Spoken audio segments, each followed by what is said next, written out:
महाभारत का युद्ध हो रहा था। कौरव और पांडव दोनों लड़ रहे थे। भीष्म पितामह ने शाम के समय प्रण ले लिया, कल पांचों पांडवों को हम अपने बाण से मारेंगे, एक भी पांडव नहीं बचेगा। अब पांडव डर गए। भीष्म पितामह गुरुजी हैं, उन्होंने ही हमें सब सिखाया है। अगर गुरुजी ने ही प्रण ले लिया कि हम एक एक करके सबके प्राण ले लेंगे तो अब तो कोई बचने वाला नहीं है। भगवान के पास गए। भगवान, हे द्वारकाधीश, हे नंद नंदन, हे यशोदानंदन, विपदा आन पड़ी। गोविंद, अब हम पे विपदा आ गई। क्या हुआ? भीष्म पितामह ने प्रण ले लिया है। किस बात का?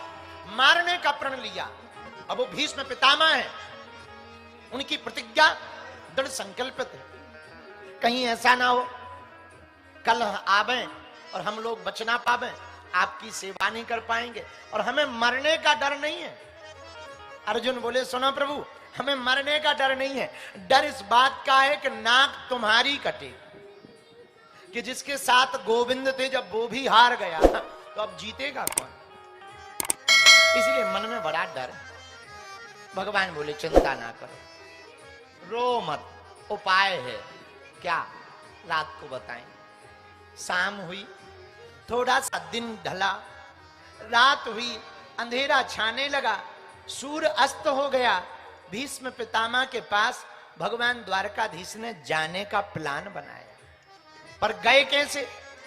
ध्यान से सुनना इस कथा को। द्रौपदी जी को बुलाया, इधर आओ, तुम हमारे साथ चलो, जो आज्ञा महाराज। पर सुनो, ऐसे मत चलो, घूंघट डालो, घूंघट। तो द्रौपदी ने घूंघट डाल लिया, और जैसे ही घूंघट डाल करके भगवान ले गए, भीष्म पितामह सामने बैठे थे। भगवान ने कहा, द्रौपदी जाओ, चरण पकड़ करके प्रणाम करो, और खूब चरण भाव श्रद्धा पूर्वक पकड़ना और भाव पूर्वक प्रणाम करना। द्रौपदी ने आंखों में आंसू भरकर भीष्म पितामह के चरण पकड़कर प्रणाम किए, पर सिर पर पल्लू डला था, मुख दिखाई नहीं पड़ रहा था।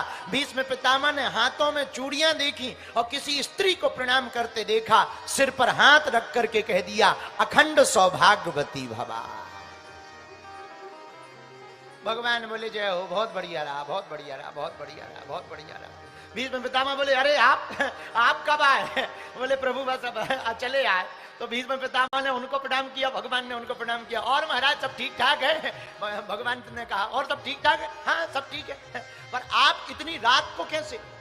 कन्हैया, हमें पता है तुम जहां भी जाते हो दाल में काला नहीं होता, पूरी दाल ही काली होती। तुम कैसे आए? कारण बताओ। भगवान बोले, प्रभु बस एक लफड़ा फंस गया था। क्या? आपने शाम को प्रण ले लिया कि हम पांडवों को मार देंगे। हमें लगा कि हमारी पार्टी हार जाएगी, तो हम अपनी पार्टी को जिताने के चक्कर में आपके पास में आए। बोले, कैसे? बोले, वाह, अब तो सब काम ही हो गया, कैसे का खत्म ही हो गई बात। बोले, क्या? बोले, आपने ही आशीर्वाद दे दिया द्रौपदी को, अखंड सौभाग्यवती भवा।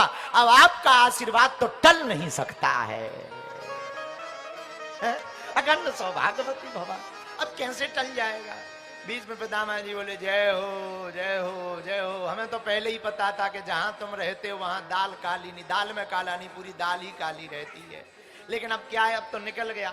मेरे पागलों, दिल्ली के प्रियजनों, इस कथा का अर्थ हम ये बताना चाहते हैं, एक प्रणाम करने से जब पति के प्राण बच सकते हैं, तो मेरे पागलों, अपने से बड़ों को तुम प्रणाम करना प्रारंभ कर दो, तुम्हारे परिणाम भी बेहतर आने शुरू हो जाएंगे।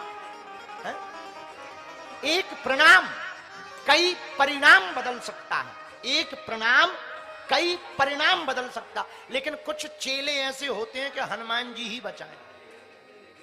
पहले के जमाने में लोग अपना मस्तक गुरु के चरणों में रखते थे। अच्छा, क्यों रखते थे? बड़ों बूढ़ों के, माता पिता के चरणों में क्यों रखते हैं? मस्तक क्यों झुकाया जाता है?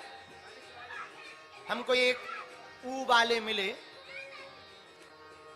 बोले, हमारे में तो ऐसा ऐसा होता है, या ऐसा ऐसा होता है, या ऐसा ऐसा। ये आपके में माथा रखने का क्या मतलब है? बोले, ये हमें अच्छा नहीं लगता है। हमने कहा, देखो, चाइना का माल है ये शुद्ध सात्विक है। बोले कहना क्या चाह रहे हम कि ये देसी व्यवस्था है। अरे बोले कारण बताओ। तो हमने उनको एक तर्क दिया। हमने कहा साहब तुमने कभी मोहर देखी? मोहर? बोले मतलब? अरे हमका जो सील लगाई जाती है मोहर होती है। बोले हाँ। हमका कभी तुम मोहर को गौर से देखना, मोहर के सभी अक्षर उल्टे रहते हैं, लेकिन जब स्याही में लगाकर कागज पर लगाई जाती है तो सीधे हो जाते हैं। हाँ जी या ना जी? अक्षर उल्टे रहते हैं पर स्याही लगाकर कागज पर लगाते ही अक्षर सीधे हो जाते हैं। वैसे ही भाग्य की रेखाएं जब उल्टी हो जाएं तो गुरु के चरणों में अपने मस्तक को रख देना, तुम्हारा भाग्य सीधा हो जाएगा। ये परंपरा, ये हमारी परंपरा है। तो धन्य है हनुमान जी।